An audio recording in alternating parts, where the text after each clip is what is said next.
अगर मैं तुमसे कहूं कि तुम्हारी बाइबल से 15 किताबें जानबूझकर हटा दी गईं, तो ये किताबें ना तो कहीं खो गईं, ना ही गलती से खराब हुईं। इन्हें हटाया गया जानबूझकर, ताकि कुछ ताकतवर लोग ये तय कर सकें कि तुम परमेश्वर के बारे में क्या जानो और क्या नहीं।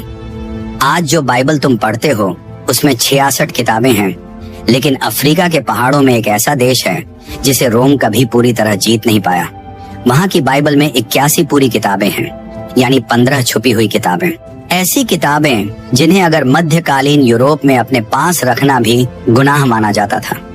लोगों को सिर्फ इन्हें पढ़ने के लिए मार दिया जाता था।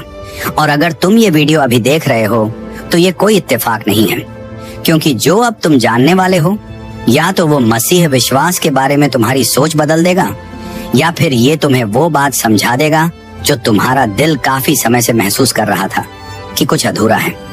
इन छुपी हुई किताबों में से एक किताब बताती है कि स्वर्गदूत धरती पर उतर आए। उन्होंने इंसानी औरतों से रिश्ता बनाया और उनसे पैदा हुए बहुत बड़े दानव, इतने बड़े कि उनकी ऊंचाई 450 मीटर तक बताई गई है।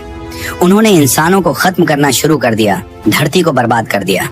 हालात इतने बिगड़ गए कि परमेश्वर को सब कुछ पानी से फिर से शुरू करना पड़ा।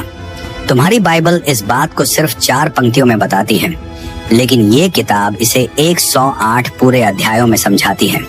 इनमें से एक किताब एक पूरा 364 दिन का कैलेंडर बताती है जो परमेश्वर ने मूसा को दिया था।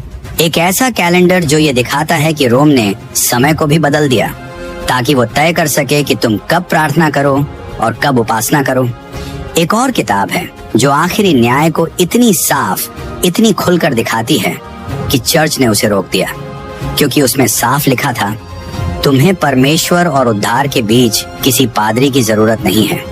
ये कोई अफवाह नहीं है, ये कोई बनाई हुई बात नहीं है। ये बहुत पुराने सच्चे लिखे हुए ग्रंथ हैं। ऐसे ग्रंथ जिन्हें 1700 सालों तक इथियोपियन अनऑर्थोडॉक्स चर्च ने सुरक्षित रखा। इथियोपिया अफ्रीका का वो इकलौता देश जिसे कभी गुलाम नहीं बनाया गया, वो इकलौता मसीही चर्च जो रोम के नीचे कभी नहीं आया, और वही एक बाइबल जिसमें वो किताबें आज भी हैं जिन्हें नाइसिया की सभा ने हटा देने का फैसला किया था। इन छुपी हुई किताबों में एक किताब है हनोक की किताब, इतनी ताकतवर, इतनी सच बताने वाली कि आज की बाइबल में भी उसका जिक्र है। हाँ, तुमने सही सुना, जो बाइबल आज तुम्हारे हाथ में है वो खुद उस किताब को कोट करती है जो अब उसमें नहीं है। यहूदा 14 से 15 में साफ लिखा है, हनोक जो आदम से 7वां था, उसने उनके बारे में कहा, देखो प्रभु आ रहा है अपने हजारों पवित्र लोगों के साथ। यहूदा सीधे सीधे एक एक शब्द हनोक एक 9 से ले रहा है। तो फिर एक सवाल अपने आप उठता है, अगर नए नियम का एक प्रेरित हनोक की किताब को इतना जरूरी मानता था कि उसे सीधे बोलकर लिखे, तो फिर उसे हटाया क्यों गया? बाइबल उस किताब का नाम क्यों लेती है जिसे तुम आज पढ़ भी नहीं सकते? इसका जवाब तुम्हें अंदर तक हिला देगा, क्योंकि रोम सिर्फ इन किताबों की बातों से नहीं डरता था, उन्हें डर था उस बात से जो तब होगी जब तुम इन्हें खुद पढ़ लोगे। उन्हें डर था कि तुम ये समझ जाओ कि जो मसीही विश्वास तुम्हें दिया गया वो सच नहीं, बल्कि सत्ता और राजनीति से छान कर दिया गया था।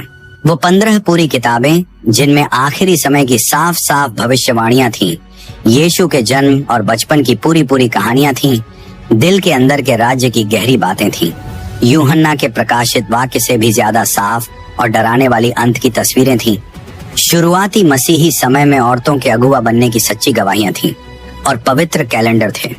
इन सबको झूठा कहकर हटा दिया गया, इसलिए नहीं कि ये गलत थी, बल्कि इसलिए कि ये उस ढांचे में फिट नहीं बैठती थी जिससे रोम लोगों को काबू में रखना चाहता था। और अब वो बात सुनो जो वो कभी नहीं चाहते थे कि तुम जानो। इथियोपिया ने इस सब को मानने से साफ इनकार कर दिया।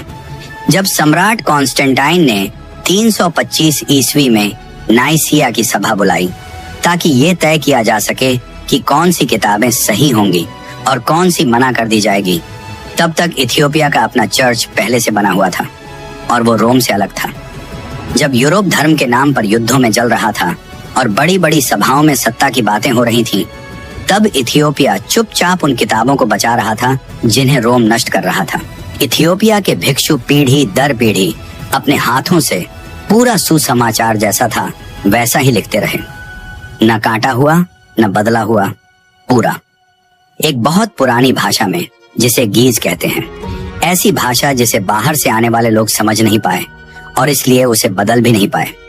जहां यूरोप में किताबों की पूरी पूरी लाइब्रेरियां जलाई जा रही थीं, वहीं इथियोपिया के पहाड़ों में छुपे हुए मठों के अंदर सच को सुरक्षित रखा जा रहा था। आज 21वीं सदी में भी वो किताबें आज भी मौजूद हैं, पूरी जैसी की तैसी, सबके लिए खुली हुई, और वो इंतजार कर रही हैं उन लोगों का जिनका दिल जाग चुका है, जैसे तुम्हारा। क्योंकि जो तुम अगले 90 मिनट में जानने वाले हो, वो तुम्हें रविवार की प्रार्थनाओं में नहीं मिलेगा, वो तुम्हें आम बाइबल पढ़ाई में भी कभी नहीं सुनने को मिलेगा।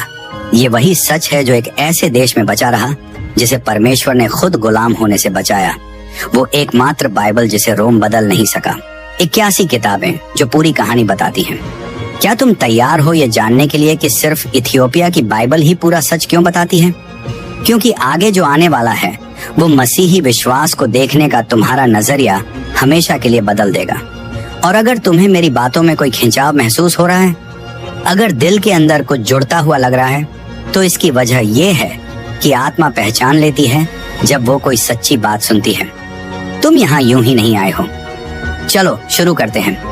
साल 325 ईस्वी वो समय था जब मसीही विश्वास अब सताया जाने वाला धर्म नहीं रहा, बल्कि रोमी साम्राज्य का सरकारी धर्म बन गया।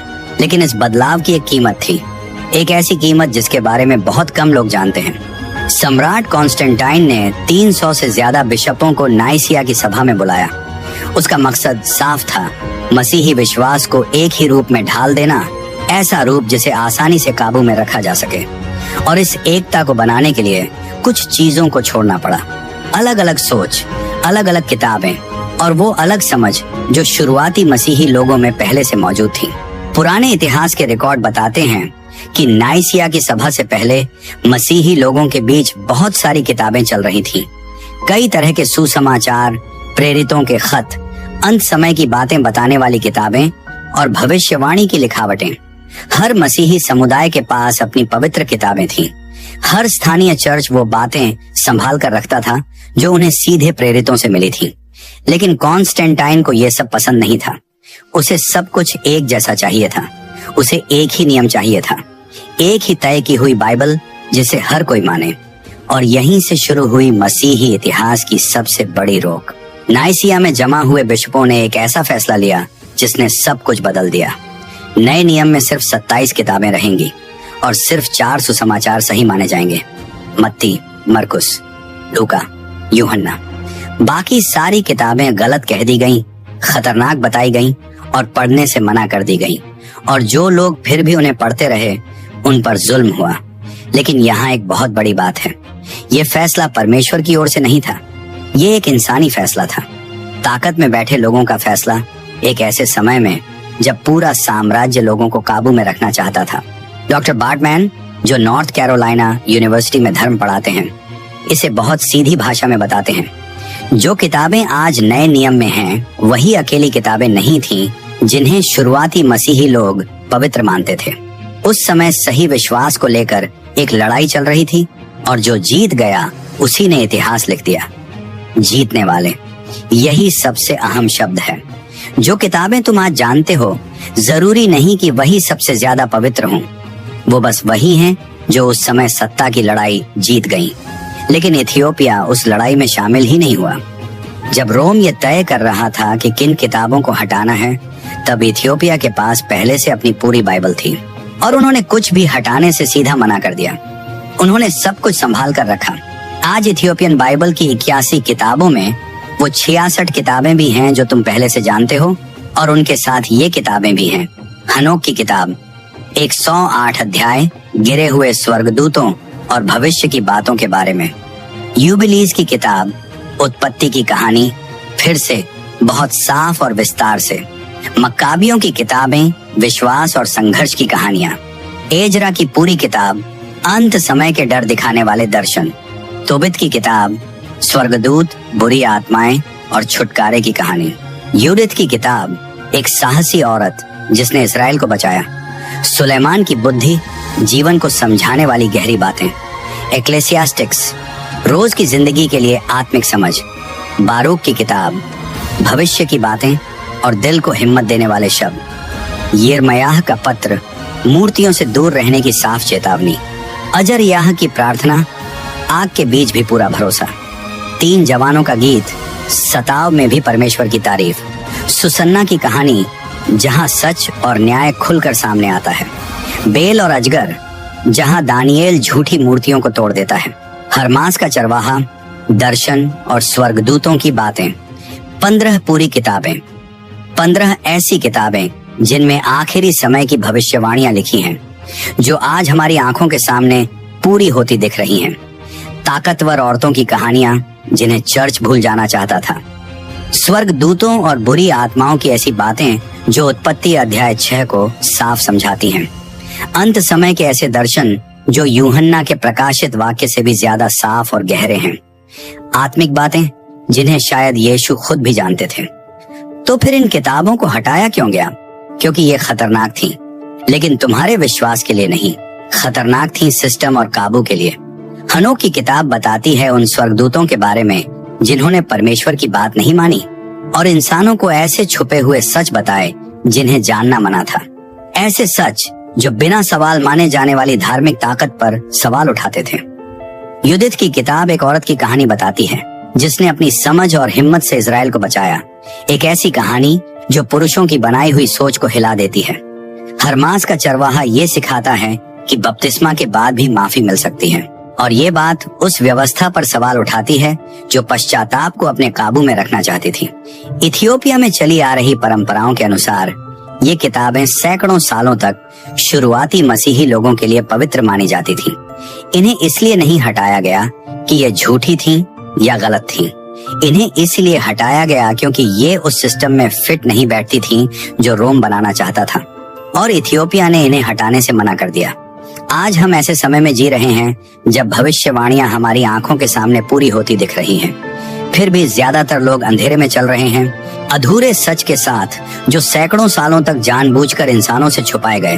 अब जरा सोचो, अगर जो बातें पवित्र शास्त्र से हटा दी गईं, वही वो जवाब हों जिन्हें तुम सालों से ढूंढ रहे हो, वो जवाब जो तुम्हारा रास्ता साफ कर दें, तुम्हारे विश्वास को मजबूत कर दें और ये दिखा दें कि यीशु के आने का असली मतलब क्या था। जहां रोम ने मिटाया, वहीं इथियोपिया ने बचाया, और ये कोई हादसा नहीं था, ये परमेश्वर की योजना थी। क्योंकि आगे जो आने वाला है, जो वो 15 किताबें बताती हैं, वो इतना गहरा है कि बाइबल को समझने का तुम्हारा नजरिया हमेशा के लिए बदल जाएगा। और ये सब शुरू होता है सबसे ज्यादा सवालों वाली किताब से, हनोक की किताब।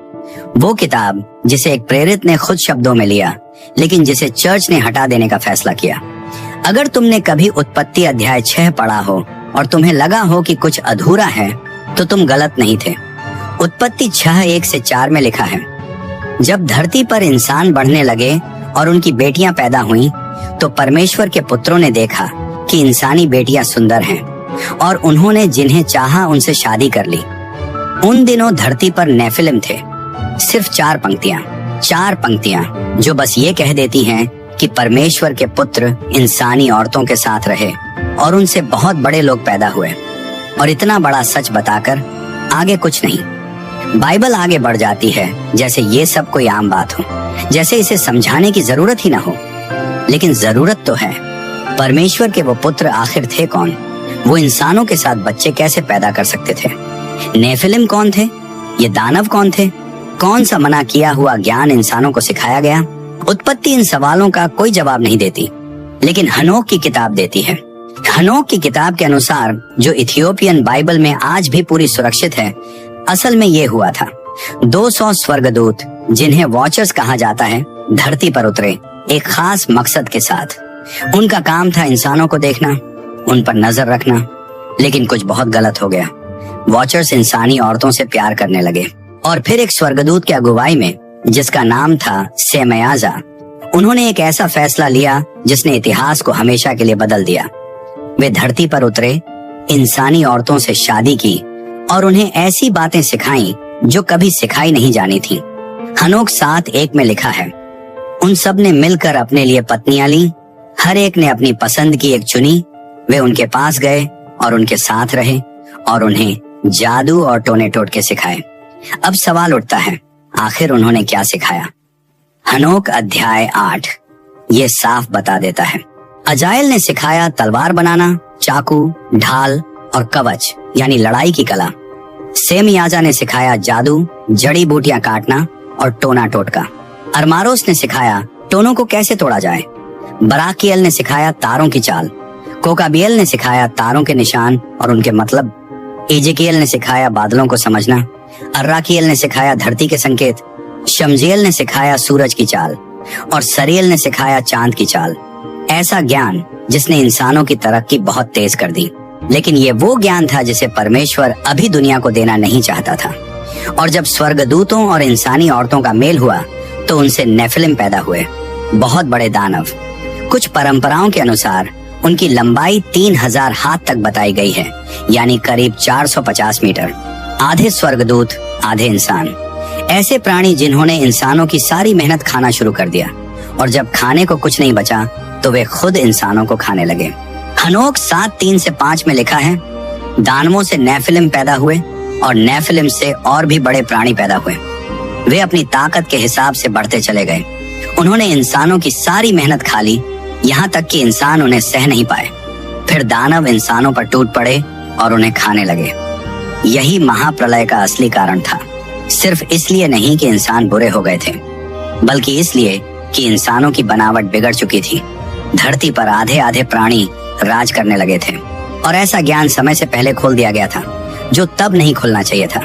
इसलिए परमेश्वर ने फैसला किया कि सृष्टि को फिर से शुरू किया जाए। और अब एक बहुत खास बात सुनो। ये पूरी कहानी शुरुआती मसीही लोग अच्छी तरह जानते थे। शुरुआती चर्च के बड़े अगुवे ये सब जानते थे। दूसरी सदी में जस्टिन मार्टर ने गिरे हुए स्वर्गदूतों के बारे में हनोक की किताब के आधार पर लिखा। दूसरी सदी में ही आयरेनियस ने हनोक की किताब को सच्चा पवित्र ग्रंथ मानकर उसे खुले तौर पर इस्तेमाल किया। दूसरी से तीसरी सदी में टर्टुलियन ने हनोक की किताब का समर्थन किया और कहा कि यह परमेश्वर से मिली भविष्यवाणी है। दूसरी तीसरी सदी में क्लेमेंट ऑफ अलेक्जेंड्रिया इसे पवित्र शास्त्र मानते थे। यहाँ तक कि तीसरी सदी में ओरिजन ने भी अपनी शिक्षा में इस किताब का सहारा लिया। तो फिर चौथी सदी में अचानक क्या बदल गया? नाइसिया की सभा के बाद हनोक की किताब को गलत ठहरा दिया गया। उसे कहा गया मना की हुई, खतरनाक, भटका देने वाली। क्यों? क्योंकि उसमें बताया गया था कि कुछ स्वर्गदूतों ने परमेश्वर की आज्ञा नहीं मानी। क्योंकि उसमें यह दिखाया गया था कि इंसानों को मिला कुछ ज्ञान मना किए गए रास्ते से आया था। क्योंकि उसमें साफ कहा गया था कि इंसानों को बचाने के लिए परमेश्वर को बहुत कड़ा कदम उठाना पड़ा। और ये सारी बातें उस चर्च के लिए खतरनाक थीं, जो चाहता था कि लोग बिना सवाल किए सब कुछ मान लें। लेकिन इथियोपिया ने इसे नहीं हटाया। उन्होंने हनोक की किताब को जैसा था वैसा ही पूरी तरह संभाल कर रखा। पूरी किताब, सारे 108 अध्याय। हनोक ने जो कुछ देखा स्वर्ग के बारे में और स्वर्गदूतों के बारे में, शेओल यानी मौत के बाद आत्माओं का क्या होता है, आखिरी न्याय और मरे हुए लोगों का फिर से जिंदा होना, मनुष्य का पुत्र मसीहा जो महिमा के सिंहासन पर बैठा है, और ब्रह्मांड के वे राज जो जल प्रलय से पहले हनोक को दिखाए गए थे। अब जरा यह सुनिए सबसे मजबूत सबूत कि हनोक की किताब सच में असली है। यह किताब डेड सी स्क्रॉल्स के साथ मिली थी, कुमरान नाम की जगह पर। 1947 में जब बाइबल की सबसे पुरानी लिखावटें मिली तो क्या आपको पता है उनमें कौन सी किताब भी थी? हनोक की किताब। अरामी और इब्रानी भाषा में मिले उसके टुकड़े जो साफ बताते हैं कि यह किताब यीशु के आने से कई सौ साल पहले से मौजूद थी। यह किताब यीशु के समय के यहूदी लोग पढ़ते थे और बहुत मुमकिन है कि खुद यीशु इस किताब को जानते थे, क्योंकि जब यीशु सुसमाचारों में मनुष्य का पुत्र कहते हैं तो वही नाम है जो हनोक मसीहा के लिए इस्तेमाल करता है। इथियोपिया में मानी जाने वाली परंपराओं के अनुसार हनोक की किताब कोई छोटी या बेकार किताब नहीं है। यह उत्पत्ति की किताब को समझने की चाबी है। यह बताती है कि जल प्रलय क्यों जरूरी था। यह दिखाती है कि एक बड़ा संघर्ष चल रहा है अच्छे स्वर्गदूतों और गिरे हुए स्वर्गदूतों के बीच, और वह संघर्ष जल प्रलय पर खत्म नहीं हुआ, वह आज भी चल रहा है। क्या आपने कभी हनोक की किताब के बारे में सुना है और उसका उत्पत्ति अध्याय 6 से सीधा जुड़ाव? कमेंट में जरूर बताइए। मुझे सच में जानना अच्छा लगेगा कि आप जैसे सच की तलाश करने वाले लोग इस बारे में कितना जानते हैं।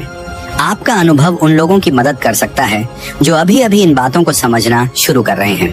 अगर कभी आपके मन में आया हो कि उत्पत्ति 6 की कहानी पूरी नहीं लगती, तो इथियोपिया की परंपराएं यही साबित करती हैं कि आपकी सोच गलत नहीं है। हनोक की किताब सिर्फ कोई बहुत पुरानी कहानी नहीं है, ये वह चाबी है जो बाइबल के सबसे गहरे राज खोलती है। लेकिन हनोक इकलौती किताब नहीं थी जिसे रोम छिपाना चाहता था। एक और इथियोपियाई किताब है जो और भी ज्यादा चौंकाने वाली बात बताती है, समय के बारे में। क्या आपने कभी सोचा है कि अलग अलग धर्मों में अलग कैलेंडर क्यों होते हैं? ईस्टर की तारीख हर साल बदल क्यों जाती है? यहूदी लोग सब्त का दिन शनिवार को क्यों मानते हैं और मसीही लोग रविवार को क्यों इकट्ठा होकर आराधना करते हैं? इसका जवाब एक ऐसी किताब में है जिसे रोम ने हटा देने का फैसला किया, जुबली की किताब। इसे लिटिल जेनेसिस भी कहा जाता है क्योंकि यह सृष्टि से लेकर मूसा तक की पूरी कहानी फिर से बताती है, लेकिन उन बातों के साथ जो उत्पत्ति की किताब में नहीं लिखी गई। समय का पूरा और साफ हिसाब और बाइबल की घटनाओं की बिल्कुल सही तारीखें। और फिर एक ऐसी बात सामने आई जिसने सब कुछ बदल दिया। रोम ने जो कैलेंडर लोगों पर लागू किया था उससे बिल्कुल अलग एक दूसरा कैलेंडर। जुबली की किताब के मुताबिक, जो पूरी तरह इथियोपियाई बाइबल में सुरक्षित है, परमेश्वर ने मूसा को एक बिल्कुल सही सूरज पर चलने वाला कैलेंडर बताया था। 364 दिनों का कैलेंडर, 365 नहीं जैसा रोमी कैलेंडर है, 354 भी नहीं जैसा चांद पर चलने वाला कैलेंडर होता है, सिर्फ 364 दिन। अब सवाल उठता है, ये संख्या इतनी खास क्यों है? क्योंकि 364 पूरी तरह 7 से बढ़ जाती है। इसका मतलब हर साल में ठीक 52 पूरे हफ्ते होते हैं। और इसका मतलब यह भी है कि पवित्र त्योहार हर साल उसी एक ही दिन आते हैं। हर बार कोई बदलाव नहीं, कोई उलझा हुआ हिसाब नहीं, चांद पर कोई निर्भरता नहीं। एक ऐसा कैलेंडर जो परमेश्वर के बनाए सही क्रम को दिखाता है, जैसा कि कुमरान की पुरानी लिखावटों में संभाल कर रखा गया है। यही कैलेंडर एस्सेनी लोग इस्तेमाल करते थे, जो यीशु के समय यहूदियों का सबसे सख्त समुदाय था। और बहुत मुमकिन है कि यही वही कैलेंडर हो जिसे खुद यीशु मानते और अपनाते थे। लेकिन रोम की योजना कुछ और ही थी। जब मसीही धर्म रोमन साम्राज्य का सरकारी धर्म बन गया, तब रोम ने जूलियन कैलेंडर अपना लिया। यह सूरज पर चलने वाला कैलेंडर था, 365 दिनों का, लेकिन ये हफ्तों के साथ ठीक से मेल नहीं खाता था। फिर क्या हुआ? ईस्टर की तारीख हर साल बदलने लगी। बाइबल के पवित्र त्योहार अपनी तय तारीखों से हटने लगे और यह तय करने का अधिकार कि पवित्र पर्व कब मनाया जाए, वह बाइबल से निकलकर धार्मिक नेताओं के हाथ में चला गया। क्या यह सिर्फ एक इत्तेफाक था? जुबली की किताब कहती है, नहीं। जुबली 6:36 से 37 में लिखा है, कुछ लोग चांद को बहुत ध्यान से देखेंगे क्योंकि वह मौसमों को बिगाड़ देता है और हर साल 10 दिन आगे बढ़ जाता है। इस तरह वे समय को बिगाड़ देंगे, गलत दिन को सही कहेंगे और अशुद्ध पर्व मनाएंगे। वे अशुद्ध दिनों को पवित्र दिनों के साथ मिला देंगे और पवित्र दिनों को अशुद्ध दिनों के साथ। ये एक भविष्य की बात थी कि पवित्र कैलेंडर बिगाड़ दिया जाएगा। ये एक चेतावनी थी कि इंसान परमेश्वर के दिए 364 दिनों वाले कैलेंडर को छोड़ देगा और ऐसे कैलेंडर अपनाएगा जो चांद और इंसानों के फैसलों पर टिके होंगे। और यही हुआ, बिल्कुल वैसा ही। डॉक्टर जेम्स वैन रैम, जो नोट्रे डेम यूनिवर्सिटी में लंबे समय तक पढ़ा चुके हैं और जुबली की किताब के दुनिया के बड़े जानकारों में से एक हैं, वे इसे इस तरह समझाते हैं। 364 दिनों वाला कैलेंडर पवित्र माना जाता था क्योंकि इसमें इंसानों का कोई फैसला शामिल नहीं था। पर्व कब मनाने हैं ये इंसान तय नहीं करते थे। यह कैलेंडर सीधे परमेश्वर ने स्वर्गदूतों के जरिए दिया था। स्वर्गदूत, क्योंकि जुबली 21:18 के मुताबिक यह किताब मूसा को सीनै पहाड़ पर एक खास स्वर्गदूत ने लिखवा कर दी थी जो परमेश्वर के सामने रहता है। यह किताब इंसानों की लिखी हुई नहीं है, ये ऊपर से बताई गई थी। लेकिन जुबली की किताब सिर्फ कैलेंडर की बात नहीं करती, ये उन बातों को भी बताती है जो उत्पत्ति की किताब नहीं बताती। पुरखों की पत्नियों के नाम। कैन की पत्नी का नाम क्या था, जुबली ये भी बताती है। जल प्रलय की बिल्कुल सही तारीख, दिन, महीना और साल 364 दिनों वाले कैलेंडर के हिसाब से। गिरे हुए स्वर्गदूतों के नाम और उन्हें कौन सी सजा मिली। नूह के बच्चों की नस्लों के बीच हुए झगड़े और युद्ध। परमेश्वर ने हर एक पुरखे के साथ जो वादा किया उसका पूरा ब्यौरा जो उत्पत्ति में नहीं लिखा। सीनै पहाड़ से पहले दिए गए नियम और तरीके। और अब एक और बात जो सच में डरा देने वाली है। जुबली बताती है कि जल प्रलय के बाद जब नूह और उसके बेटे दुनिया को दोबारा बसाने लगे, तब दुष्ट आत्माएं जो नफीलीम की संतान थीं, आज भी इंसानों पर हमले करती रहीं। जुबली 10:1-2 में लिखा है, इस जुबली के तीसरे हफ्ते में गंदी और दुष्ट आत्माएं नूह के बेटों के बच्चों को गलत रास्ते पर ले जाने लगी। वे उन्हें भटकाने लगी, उन्हें अंधा करने लगी और धीरे धीरे नष्ट करने लगी। तब नूह के बेटे अपने पिता नूह के पास आए और उन्हें बताया कि दुष्ट आत्माएं उनके बच्चों को भटका रही हैं, उनकी समझ छीन रही हैं और उन्हें मार रही हैं। तो नूह ने क्या किया? उसने प्रार्थना की और जुबली 10:7-9 के अनुसार परमेश्वर ने स्वर्ग दूतों को भेजा। हर 10 में से 9 दुष्ट आत्माओं को बांध दिया गया, लेकिन एक को आजाद रहने दिया गया। क्यों? ताकि दुष्ट आत्माओं का मुखिया मूसा, जिसे शैतान भी कहा जाता है, इंसानों पर अपनी इच्छा के मुताबिक कुछ हद तक अधिकार चला सके। यही वजह है कि जल प्रलय के बाद भी दुनिया से बुराई खत्म नहीं हुई। यही कारण है कि इंसान आज भी ललचाए जाते हैं और यही वजह है कि दुष्ट आत्माओं को धरती पर थोड़ी सी ताकत अब भी मिली हुई है। ये सारी बातें उत्पत्ति की किताब में नहीं लिखी गई, लेकिन जुबली की किताब ने इन्हें संभाल कर रखा और इथियोपिया ने इस किताब को हटाने से मना कर दिया, क्योंकि इथियोपिया की परंपराओं में जुबली की किताब सिर्फ एक पुरानी कहानी नहीं है। ये समय को समझने की एक खास चाबी है, 70 जुबली जो सृष्टि से शुरू होकर अंत के समय तक ले जाती है। परमेश्वर की योजना का समय के साथ बना हुआ पूरा नक्शा। रोम ने कैलेंडर बदला क्योंकि उसे सब पर पकड़ चाहिए थी। यह तय करने की पकड़ कि लोग कब उपासना करें, यह तय करने की पकड़ कि त्योहार कब मनाया जाए और आखिर में समय पर ही कंट्रोल। लेकिन इथियोपिया ने असल 364 दिनों वाला कैलेंडर संभाल कर रखा और उसके साथ परमेश्वर की योजना का सही समय भी सुरक्षित रखा। लेकिन यह सिर्फ शुरुआत थी। कैलेंडर से जुड़े रहस्य तो बस पहला कदम थे। इसके बाद एक और इथियोपियाई किताब आती है जो पवित्र वंश की पूरी कहानी को नए तरीके से दिखाती है। एक ऐसी किताब जो किसी भी पश्चिमी बाइबल में नहीं मिलती। एक किताब जो सिर्फ धार्मिक नहीं है, वह इथियोपिया की राष्ट्रीय किताब भी है। उसका नाम है केब्रा नागस्त, जिसका मतलब होता है राजाओं की महिमा। और यह किताब एक ऐसी कहानी बताती है जो पुराने नियम को समझने का आपका नजरिया पूरी तरह बदल देती है। शेबा की रानी और राजा सुलेमान की कहानी। आप शायद उसका छोटा सा रूप जानते होंगे जो एक राजा अध्याय 10 में लिखा है। जब शेबा की रानी ने सुलेमान के बारे में सुना कि वह कितना बुद्धिमान और प्रसिद्ध है, तो वह उसे कठिन सवालों से परखने आई और राजा सुलेमान ने उसे वह सब दिया जो उसने चाहा। बस 8 पद। इतना ही आपकी बाइबल बताती है। एक साधारण सी राजनयिक यात्रा जहां एक अफ्रीकी रानी आती है, सवाल पूछती है, तोहफे लेती है और फिर लौट जाती है। कहानी खत्म। लेकिन इथियोपिया में पिछले 500 सालों से संभाल कर रखी गई केब्रा नागस्त कहती है कि यह पूरी कहानी नहीं है। सच तो ये है, यह तो शुरुआत भी नहीं है, क्योंकि सुलेमान और शेबा की रानी के बीच जो असल में हुआ, उसने 2 देशों की तकदीर बदल दी। केब्रा नागस्त में दर्ज इथियोपियाई परंपराओं के अनुसार शेबा की रानी, जिसे इथियोपिया में मकेदा कहा जाता है, कोई आम मेहमान नहीं थी। वह एक शक्तिशाली रानी थी, समझदार थी और परमेश्वर को सच में जानना चाहती थी।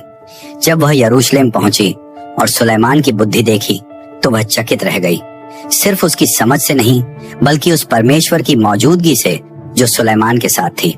वह यरूशलेम में 6 महीने तक रुकी।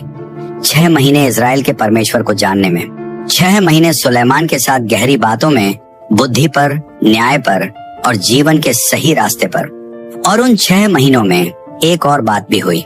केब्रा नागस्त अध्याय 29 के अनुसार सुलेमान मकेदा की सुंदरता और उसकी समझ से प्रभावित होकर उसे कहता है कि वह एक रात उसके साथ ठहरे। मकेदा मान जाती है, लेकिन एक शर्त रखती है कि सुलेमान उसके साथ कभी जोर जबरदस्ती नहीं करेगा। सुलेमान इस पर राजी हो जाता है, लेकिन उसकी भी एक शर्त होती है कि वह उसके घर से बिना पूछे कुछ भी नहीं लेगी। मकेदा ने यह शर्त मान ली।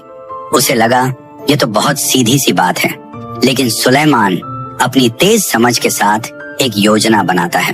वह कहता है कि खाने में बहुत ज्यादा नमक और मसाले डाले जाएं। रात के बीच में मकेदा को बहुत प्यास लगती है।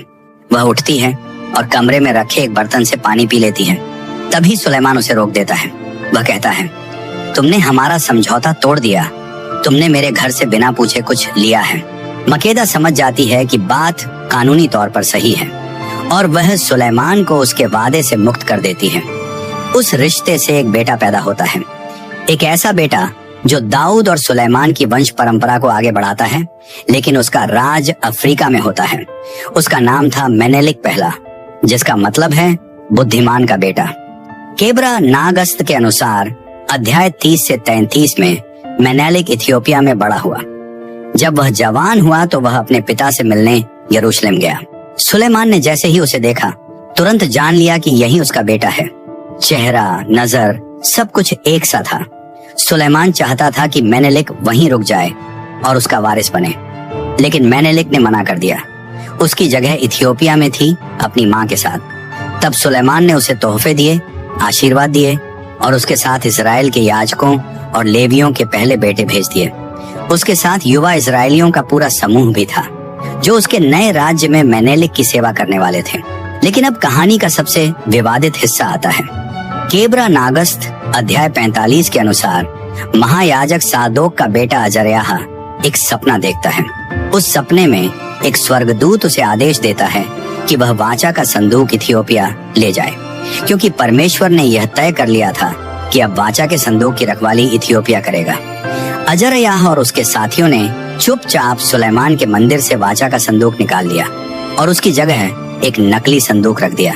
जब मेनेलिक और उसका दल यरूशलेम से निकले तो वे अपने साथ इजराइल की सबसे पवित्र चीज ले जा रहे थे, वाचा का संदूक, व्यवस्था की पट्टिकाएं और स्वयं परमेश्वर की मौजूदगी, और वे इसे लेकर इथियोपिया पहुंच गए।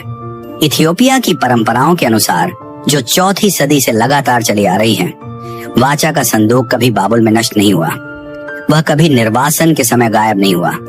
वह आज भी इथियोपिया में है, अक्सुम शहर में सेंट मैरी ऑफ जायन के चर्च में, जहां उसकी रखवाली एक अकेला भिक्षु करता है। वही एकलौता इंसान है जिसे उसे देखने की इजाजत है। और हर पीढ़ी में जब वह भिक्षु मरने के करीब होता है तो वह अपने बाद आने वाले को चुनता है और उसे वाचा का संदूक दिखाकर उसकी जिम्मेदारी उसे सौंप देता है। संभाल कर रखी गई परंपराओं के अनुसार यह काम पिछले 200 सालों से लगातार चलता आ रहा है। क्या यह सच है? इथियोपिया के बाहर कोई भी इंसान इसकी पुष्टि नहीं कर सकता, क्योंकि वाचा का संदूक आज तक आधुनिक दुनिया को कभी दिखाया ही नहीं गया। लेकिन इथियोपिया के लोगों के लिए इसमें कोई शक नहीं है। उनके लिए केब्रा नागस्त कोई कहानी नहीं है, कोई कल्पना नहीं है, वह पवित्र इतिहास है। यही वजह है कि इथियोपिया को दूसरा सियोन कहा जाता है। यही कारण है कि इथियोपिया का शाही वंश मेनेलिक पहले से लेकर सम्राट हाइले सेलासी तक, जिन्हें 1974 में हटाया गया, सुलेमान का वंश कहलाया। हर इथियोपियाई राजा यह मानता था कि वह राजा दाऊद का सीधा वंशज है, सुलेमान और मेनेलिक के जरिए। दाऊद का वंश जो सुरक्षित रहा अफ्रीका में, यूरोप में नहीं, मध्य पूर्व में नहीं, इथियोपिया में।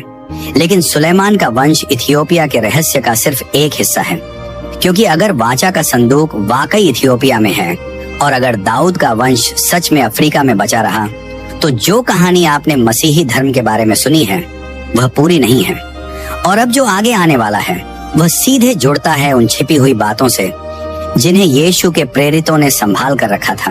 प्रेरितों के काम की किताब में एक ऐसा किरदार है जिस पर ज्यादातर मसीही लोग ध्यान ही नहीं देते। एक आदमी जिसकी मुलाकात सीधे प्रेरित फिलिप्पुस से हुई, एक आदमी जिसे रेगिस्तान के बीच बपतिस्मा दिया गया, और एक आदमी जो बाइबल के अनुसार खुशी खुशी अपने रास्ते पर आगे बढ़ गया। उसका नाम था इथियोपिया का खोजा। प्रेरितों के काम अध्याय 8 पद 26 से 40 उसकी कहानी बताते हैं। एक स्वर्गदूत फिलिप्पुस से कहता है कि वह उस सड़क पर जाए जो यरूशलेम से गाजा की ओर जाती है।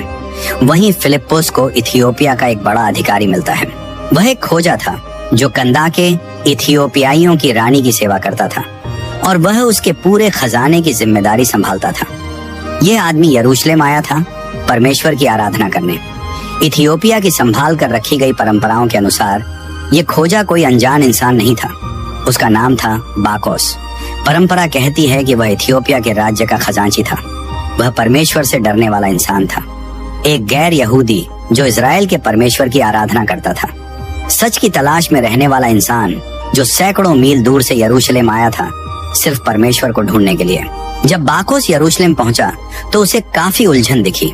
कुछ लोग कहते थे कि यीशु नाम का एक भविष्यवक्ता मसीहा था और कुछ लोग इसे मानने से इनकार करते थे। बाकोस को समझ नहीं आ रहा था कि वह किस पर भरोसा करे, इसलिए उसने यशायाह नबी की लिखावट खरीदी ताकि उसे सही जवाब मिल सके। और जब वह इथियोपिया की ओर वापस जा रहा था तब परमेश्वर ने उसके रास्ते में एक शिक्षक भेजा। जब फिलिप्पुस ने उसे समझाया कि यशायाह 53 की बातें यीशु में पूरी हुई हैं, जब उसने बताया कि मसीहा मरा और फिर जिंदा हो गया, तो बाकोस ने उसी पल विश्वास कर लिया। उसने न शक किया न सवाल पूछे, उसने सच को देखा और पूरे दिल से उसे अपना लिया। और इथियोपिया की परंपराओं के अनुसार जब बाकोस वापस इथियोपिया पहुंचा तो वह चुप नहीं बैठा। उसने जो कुछ भी सीखा था सब लोगों को बताया। उसने यह खुशखबरी रानी कंदाके तक पहुंचाई। उसने इथियोपिया की जमीन पर यीशु में विश्वास करने वालों की पहली सभाएं शुरू की और वह बन गया अफ्रीका का पहला प्रचारक। पौलुस के रोम पहुंचने से कई साल पहले, यूरोप में मसीही धर्म फैलने से कई साल पहले, सुसमाचार पहले ही इथियोपिया पहुंच चुका था, एक ऐसे आदमी के जरिए जिसे रेगिस्तान में पवित्र आत्मा से भरे एक प्रेरित ने बपतिस्मा दिया था। लेकिन यह तो इथियोपिया में सुसमाचार की कहानी का सिर्फ पहला हिस्सा है। इथियोपियाई ऑर्थोडॉक्स चर्च की संभाल कर रखी गई परंपराओं के अनुसार 4वीं सदी ईस्वी में टायर नाम के शहर से, जो आज के लेबनान में है, 2 युवा मसीही लाल सागर के रास्ते यात्रा कर रहे थे और उसी सफर के दौरान उन्हें पकड़ लिया गया। उनके नाम थे फ्रूमेंशियस और एडेशियस। उन्हें इथियोपिया के अक्सुम के राजा के दरबार में गुलाम बनाकर ले जाया गया, लेकिन उनकी समझ, उनका स्वभाव और उनका व्यवहार राजा को इतना अच्छा लगा कि उसने उन्हें आजाद कर दिया और उन्हें अपना सलाहकार बना लिया। कुछ समय बाद जब राजा की मौत हो गई तो रानी माँ ने उनसे कहा कि वे राजकुमार को पढ़ाए और उसे सही रास्ता दिखाए। फ्रूमेंशियस और एडेशियस ने इस मौके को खोया नहीं। उन्होंने सुसमाचार बांटना शुरू किया, जोर से नहीं, डरा कर नहीं, बल्कि अपने जीवन की कहानी से और सच्चे प्यार के साथ। युवा राजकुमार एजाना ने विश्वास कर लिया और जब वह करीब 330 ईस्वी में राजा बना तो उसने मसीही विश्वास को इथियोपिया का सरकारी धर्म घोषित कर दिया। रोम में कॉन्स्टेंटाइन के ऐसा करने से कई साल पहले, रोमन साम्राज्य से भी पहले, इथियोपिया आधिकारिक तौर पर मसीही बन चुका था और वहां का मसीही विश्वास किसी ने जबरदस्ती नहीं थोपा था, वह दिल से अपनाया गया था। लेकिन अब एक बहुत जरूरी बात है, जब फ्रूमेंशियस अलेक्जेंड्रिया गया ताकि पैट्रियार्क अथानासियुस उसे बिशप ठहराए, तो अथानासियुस ने उसे पूरी इथियोपियाई कलीसिया की जिम्मेदारी तो दी, लेकिन पूरा कंट्रोल नहीं दिया। इथियोपिया ने अपनी पहचान बनाए रखी, अपने ग्रंथ, अपनी परंपराएं और बाइबल को समझने का अपना तरीका। और जब रोम ने कलीसिया की सारी ताकत एक जगह इकट्ठा करनी शुरू की, जब पोप ने सब पर अपनी बात थोपनी शुरू की, तो इथियोपिया ने साफ तौर पर ना कह दिया।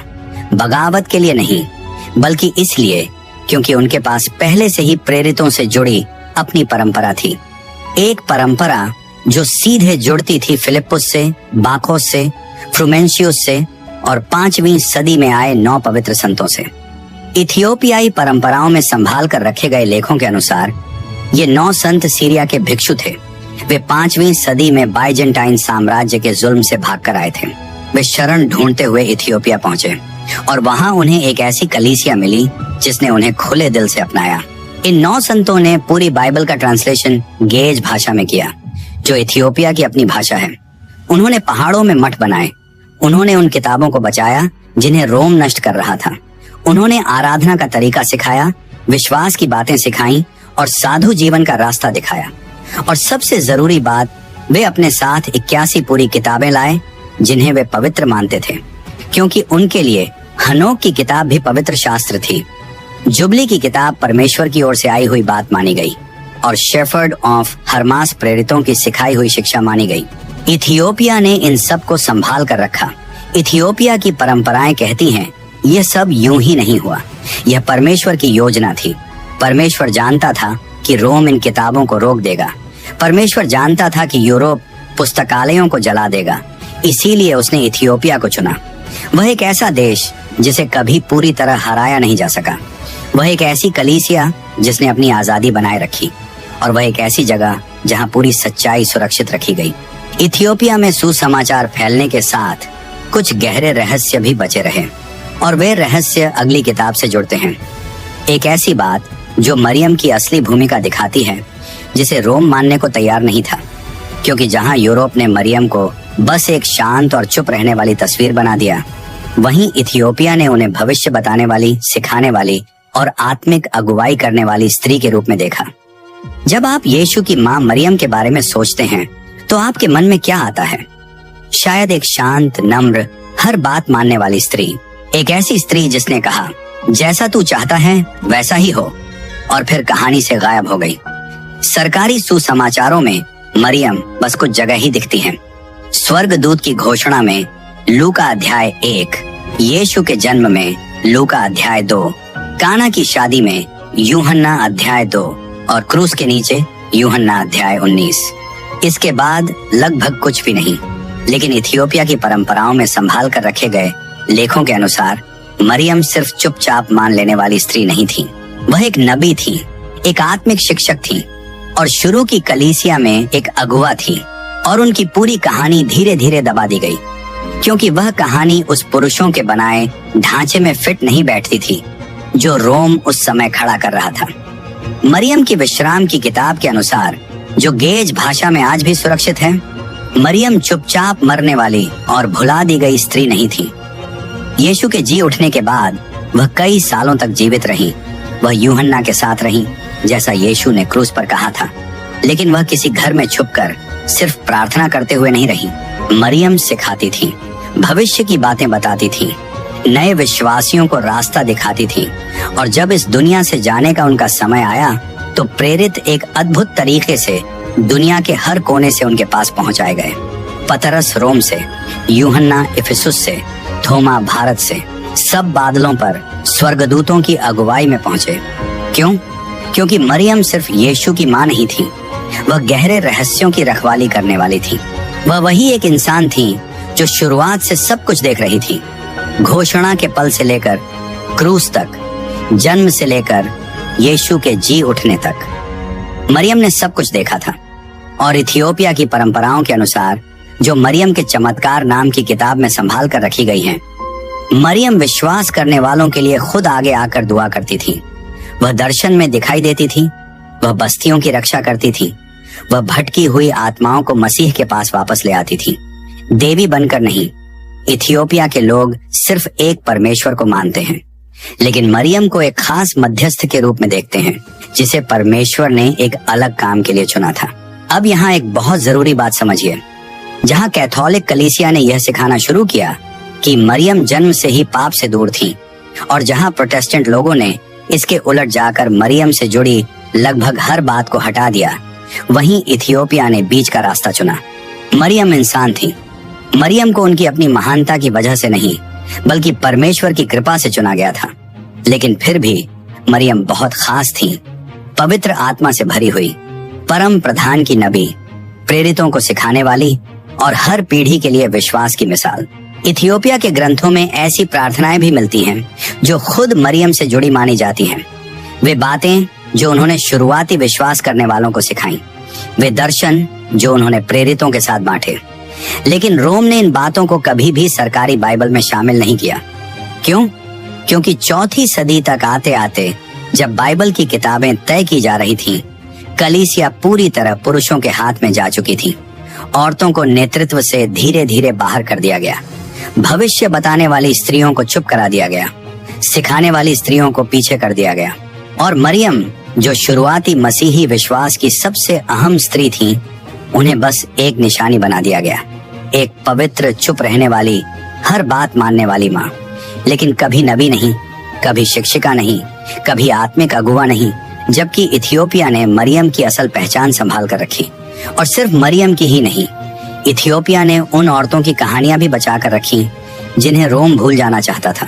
दबोरा जो इजराइल की न्याय करने वाली और नबी थी, यूदित वह बहादुर स्त्री जिसने अपने साहस से इजराइल को बचाया, एस्थेर वह रानी जिसने अपनी जान की परवाह किए बिना अपने लोगों को बचाया, अन्ना वह नबी जिसने मंदिर में यीशु को पहचान लिया, और पौलुस की वह शिष्या जो शहीद हुई, जिसकी कहानी पुराने छिपे हुए ग्रंथों में आज भी मिलती है। इथियोपिया ने इन कहानियों को खोने नहीं दिया। इथियोपिया की बाइबल में पूरी तरह सुरक्षित युधित की किताब के मुताबिक जब सेनापति होलोफेरनेस की अगुवाई में अश्शूरी सेना ने इजराइल को घेर लिया तो वहां के सारे पुरुष डर से कांप रहे थे। लेकिन एक विधवा स्त्री थी जिसका नाम युधित था।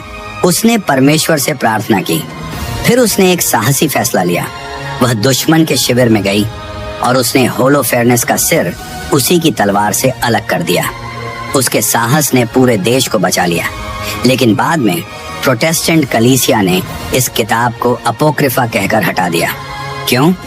क्योंकि इस कहानी में एक स्त्री मुख्य नायिका थी। वह आत्मिक अगुवा थी और परमेश्वर की योद्धा थी, और यह सब उस पुरुषों की बनाई सोच में फिट नहीं बैठता था। इथियोपिया की परंपराएं कहती हैं स्त्री शक्ति को दबाना कोई इत्तेफाक नहीं था। ये जानबूझकर किया गया क्योंकि ताकतवर स्त्रियां पुरुषों की सत्ता पर सवाल उठाती थीं। स्त्री नबिया धार्मिक पकड़ को चुनौती देती थी। स्त्री शिक्षक सिखाने के अधिकार को हिला देती थी, इसलिए उन्हें मिटा दिया गया। उनकी कहानियों को छोटा कर दिया गया। उनकी किताबों को जरूरी नहीं माना गया। लेकिन इथियोपिया ने इन्हें संभाल कर रखा। इथियोपिया के लोगों के लिए ईश्वरीय बुद्धि स्त्री रूप में समझी जाती है। ग्रीक भाषा में उसे सोफिया कहते हैं और गेज भाषा में हिबिर। उनके लिए परमेश्वर सिर्फ पुरुषों के जरिए नहीं, स्त्रियों के जरिए भी काम करता है। मरियम कोई अपवाद नहीं थी, वह सबसे बड़ी मिसाल थी। अब एक सवाल, आप यह वीडियो कहां से देख रहे हैं? ये जानकर मुझे सच में अच्छा लगता है कि ये सच्चाइयां दुनिया भर में उन लोगों तक पहुंच रही हैं जो सच के लिए भूखे हैं। कमेंट में अपना देश या अपना शहर लिखिए। आइए सच की तलाश करने वालों का एक वैश्विक परिवार बनाएं। स्त्री शक्ति को दबाना रोम की सेंसरशिप का सिर्फ एक हिस्सा था। अगली किताब और भी गहरे रहस्यमय सच खोलती है। ऐसी शिक्षाएं जिन्हें भी दबा दिया गया, स्वर्गदूतों के दर्शन जिन्हें शुरुआती मसीही पवित्र शास्त्र मानते थे, लेकिन रोम ने उन्हें हटा दिया क्योंकि वे उनके नियंत्रण की सोच में फिट नहीं बैठते थे। एक ऐसी किताब है जिसे शुरुआती कलीसिया सुसमाचारों जितना ही महत्व देती थी। एक किताब जो पुराने ग्रंथों में मत्ती, मरकुस, लूका और यूहन्ना के साथ मिलती है। एक किताब जिसे दूसरी सदी के कलीसियाई अगुवाओं ने परमेश्वर से प्रेरित माना। उसका नाम है शेफर्ड ऑफ हरमास, और चौथी सदी में उसे बाइबल के कैनन से हटा दिया गया। 170 ईस्वी के मोराटोरियन कैनन के मुताबिक जो शुरुआती कलीसिया की पवित्र किताबों की सूची है, शेफर्ड ऑफ हरमास पढ़ी जानी चाहिए थी, लेकिन सभा में सबके सामने नहीं पढ़ी जानी चाहिए थी। ऐसा फर्क क्यों रखा गया? क्योंकि यह किताब व्यक्ति के विश्वास को मजबूत करने के लिए बहुत काम की थी, लेकिन आधिकारिक शिक्षा के लिए थोड़ी मुश्किल मानी गई। अब सवाल है, इसमें ऐसा क्या था जो इतना विवाद पैदा करता था? दर्शन थे, स्वर्गदूतों से सीधे मिले आदेश थे, और माफी के बारे में ऐसी बातें थीं जो उस समय बन रही संस्थागत कलीसिया की सोच से टकराती थीं। शेफर्ड ऑफ हरमास लगभग 140 से 155 ईस्वी के बीच लिखी गई थी। इसे लिखा था हरमास नाम के एक मसीही गुलाम ने जो रोम में रहता था। यह किताब 3 हिस्सों में बंटी है। पहला हिस्सा दर्शन, 5 दर्शन जो हरमास को मिले एक बूढ़ी स्त्री के रूप में, जो कलीसिया की तस्वीर थी। दूसरा हिस्सा आदेश, 12 नैतिक बातें जो एक स्वर्गदूत ने बताई जो चरवाहे के रूप में आया। तीसरा हिस्सा उपमाएं, 10 कहानियां जो आत्मिक जीवन को समझाती हैं। और इस किताब का मुख्य संदेश बहुत सीधा है। बपतिस्मा के बाद भी पश्चाताप का रास्ता खुला है। यही बात विवाद की जड़ बनी, क्योंकि दूसरी सदी में कुछ मसीही लोग यह मानते थे कि बपतिस्मा पुराने सारे पाप धो देता है, लेकिन अगर बपतिस्मा के बाद फिर से पाप हो जाए तो कोई दूसरा मौका नहीं। ऐसे इंसान को खोया हुआ माना जाता था। शेफर्ड ऑफ हरमास उस समय की आम शिक्षा से सीधे टकराता है। आदेश 4:3 में हरमास कहता है, मुझे सिखाने वालों ने बताया था कि पश्चाताप सिर्फ एक ही बार होता है, जब हम पानी में उतरते हैं और हमारे पुराने पाप माफ कर दिए जाते हैं। लेकिन उसने मुझसे कहा, तुमने जो सुना है वह सही है, लेकिन क्योंकि तुम हर बात को ठीक से समझना चाहते हो, मैं तुम्हें पूरी बात बताता हूँ। परमेश्वर दिल को जानता है, वह इंसान की कमजोरी को समझता है और शैतान की चालों को भी। इसलिए अपनी बड़ी दया में परमेश्वर ने उन लोगों के लिए भी पश्चाताप का रास्ता रखा जो बपतिस्मा के बाद गिर गए थे।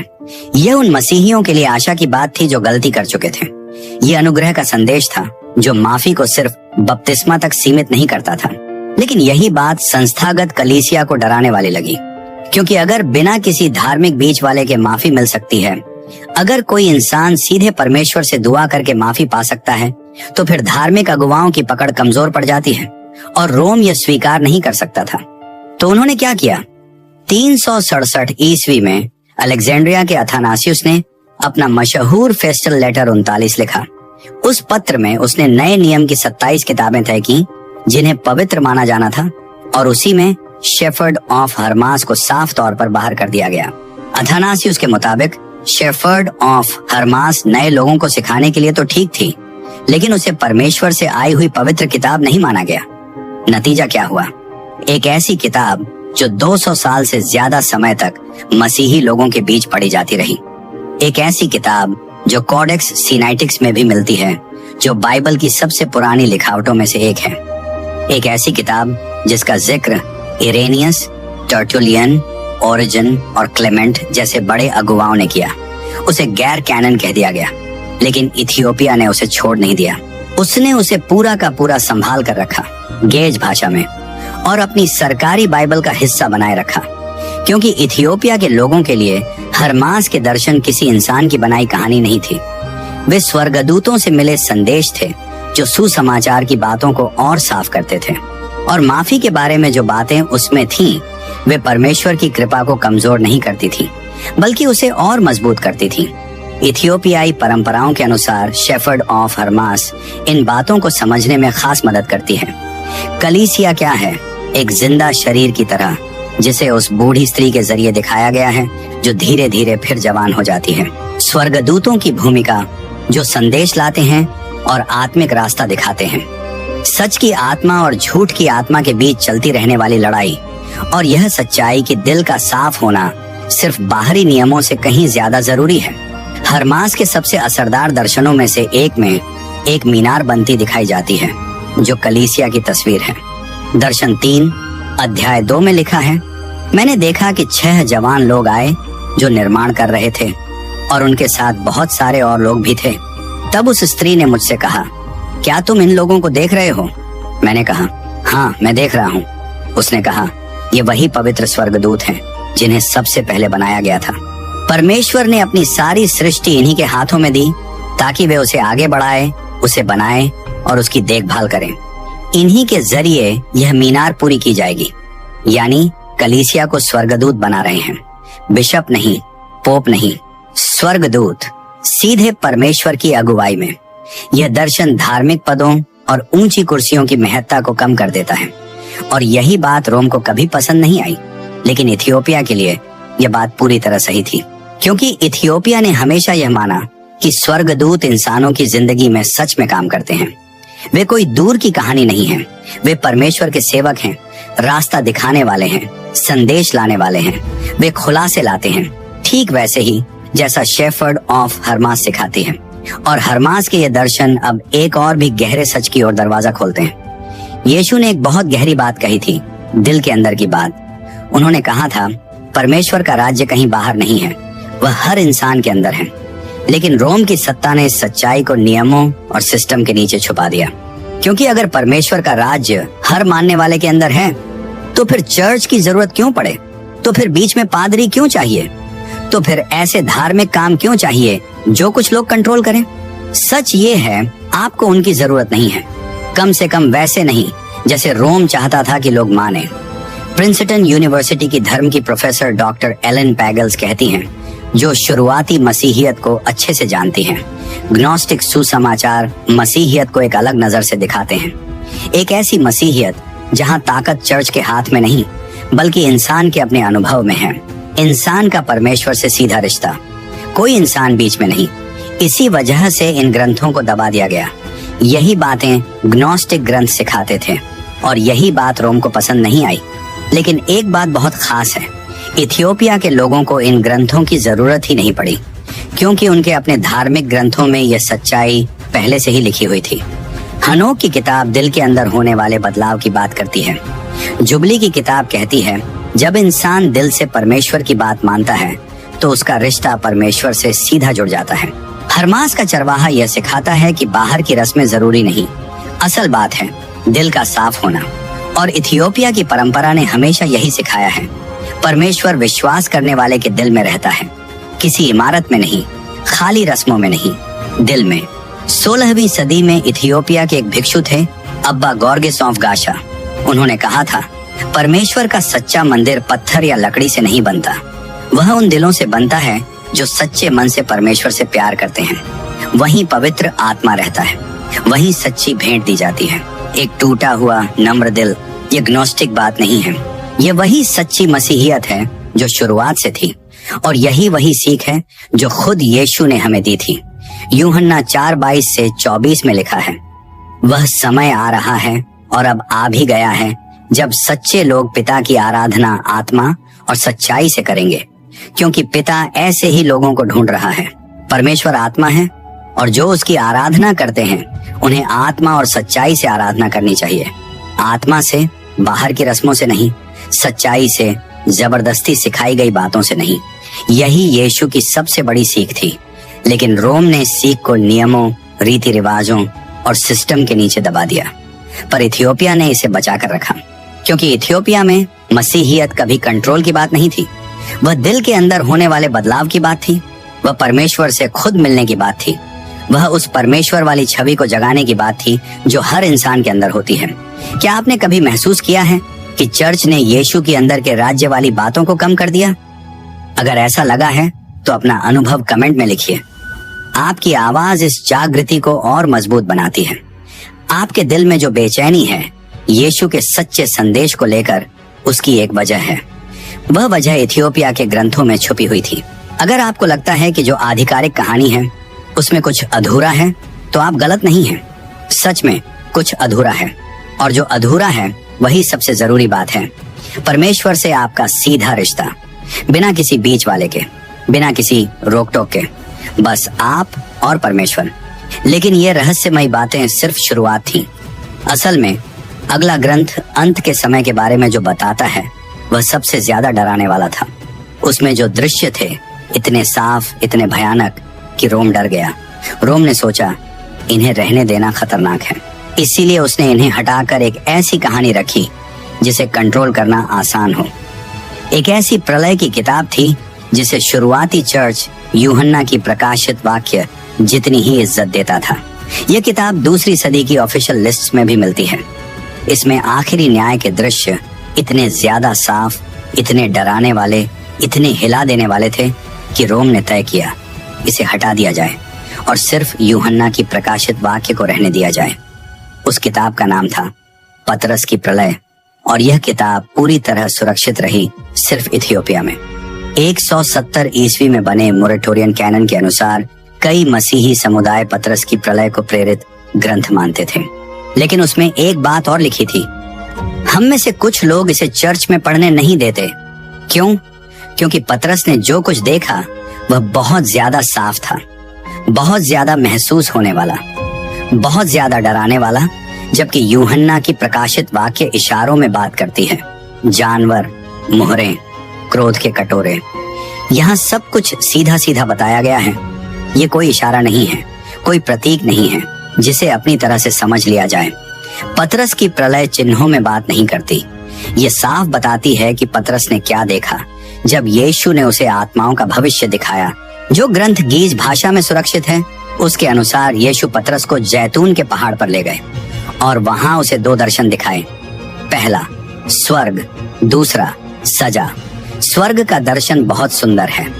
पतरस की प्रलय अध्याय 15 से 16 में लिखा है, मेरे प्रभु यीशु मसीह हमारे राजा ने मुझसे कहा, आओ मैं तुम्हें भले लोगों की जगह दिखाता हूँ। और मैंने इस दुनिया से आगे एक जगह देखी जो रोशनी से भरी हुई थी। उस जगह की खुशबू इतनी अच्छी थी कि उसे शब्दों में बताया नहीं जा सकता। और मैंने वहां अब्राहम को देखा, इसहाक को, याकूब को, यशायाह को और बाकी सभी भविष्यवक्ताओं को, और वे सब मुझे आशीष दे रहे थे। वहां शांति थी, रोशनी थी, परमेश्वर के साथ और उसके पवित्र लोगों के साथ एक साथ रहना था। जो कुछ भी हम स्वर्ग से सोचते हैं वह सब वहां था। लेकिन फिर दूसरा दर्शन आता है और यहीं से यह कहानी डराने वाली हो जाती है। अध्याय 21 से 24। फिर प्रभु ने मुझे एक बहुत अंधेरा स्थान दिखाया। मैंने देखा कुछ आदमी और औरतें आग में घुटनों तक डूबे हुए थे। मैंने पूछा, प्रभु ये लोग कौन हैं? प्रभु ने कहा, ये वे लोग हैं जिन्होंने अपने माता पिता की इज्जत नहीं की और जानबूझकर उनकी बात नहीं मानी। फिर मैंने कुछ और लोगों को देखा जो आग में गर्दन तक डूबे हुए थे। मैंने पूछा, प्रभु ये कौन हैं? प्रभु ने कहा, ये वे लोग हैं जिन्होंने बेगुनाह लोगों को मारा जो हत्या और साजिश में शामिल थे। फिर मैंने देखा कुछ औरतें अपने बालों से उबलती हुई कीचड़ की झील के ऊपर लटकी हुई थी। मैंने पूछा, प्रभु ये कौन हैं? प्रभु ने कहा, ये वे औरतें हैं जिन्होंने अपने बाल अपने पति को खुश करने के लिए नहीं बल्कि दूसरे पुरुषों को लुभाने के लिए सजाए और लोगों को गलत रास्ते पर ले गईं।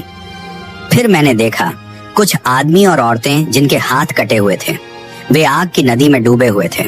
मैंने पूछा, प्रभु ये कौन हैं? प्रभु ने कहा, ये वे लोग हैं जिन्होंने चोरी की, लूट की और जरूरतमंदों की मदद नहीं की। हर पाप की अपनी सजा है। हर गलत काम का एक साफ नतीजा है। ये कोई कहानी नहीं है, ये कोई प्रतीक नहीं है, यह साफ साफ अनंत दुख का वर्णन है जहां हर सजा पाप के हिसाब से दी जाती है। रोम के लिए यह बात खतरनाक क्यों थी? इसके दो कारण थे। पहला कारण, पतरस की प्रलय में सजा का वर्णन इतना ज्यादा डराने वाला था कि लोग पछताने के बजाय टूट सकते थे। जो कोई इसे पढ़ता वह सोच सकता था, अगर पाप करने वालों का अंत इतना भयानक है तो मैं कभी खुद को सही कैसे बना पाऊंगा? चर्च ऐसा संदेश देना चाहता था जिसमें डर के साथ उम्मीद भी हो। सिर्फ डर नहीं, अब दूसरा कारण, और यह सबसे अहम था। पतरस की प्रलय में चर्च का जिक्र नहीं है। वहां यह नहीं कहा गया कि कोई रस्म आपको सजा से बचा सकती है। वहां यह नहीं कहा गया कि कोई पादरी आपकी तरफ से बीच में खड़ा हो सकता है। वहां सिर्फ खुद का पछताना है, मसीह पर भरोसा है और सही जिंदगी जीना है।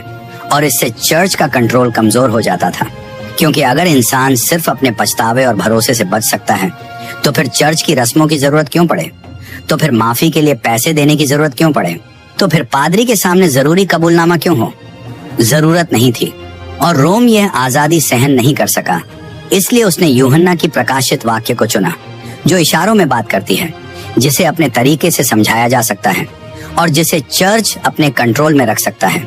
लेकिन इथियोपिया ने दोनों प्रलय को बचा कर रखा, यूहन्ना की भी और पतरस की भी, क्योंकि इथियोपिया के लिए दोनों ही परमेश्वर की सच्ची बात थी। दोनों अंत के फैसले को अलग अलग तरह से दिखाती हैं।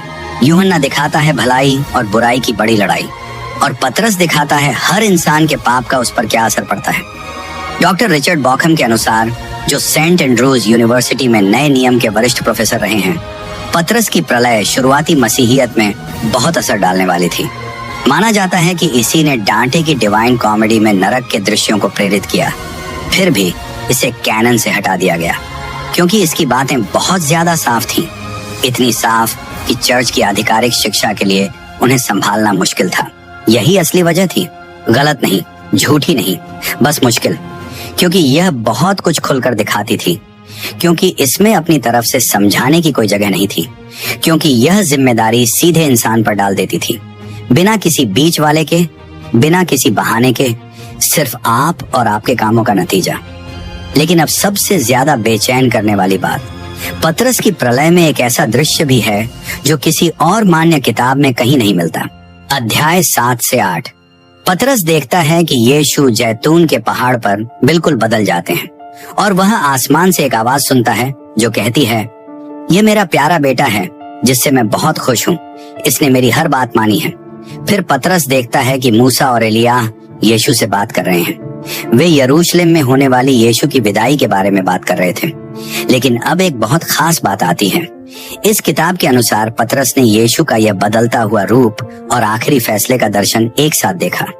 ये दो अलग घटनाएं नहीं थीं, ये एक ही अंत के समय का दर्शन था। पतरस की प्रलय कहती है, जो यीशु ईश्वरीय रोशनी से चमक रहा था, वही यीशु न्याय करने वाला भी है। जो यीशु महिमा से भरा है, वही यीशु सारी दुनिया का फैसला करेगा।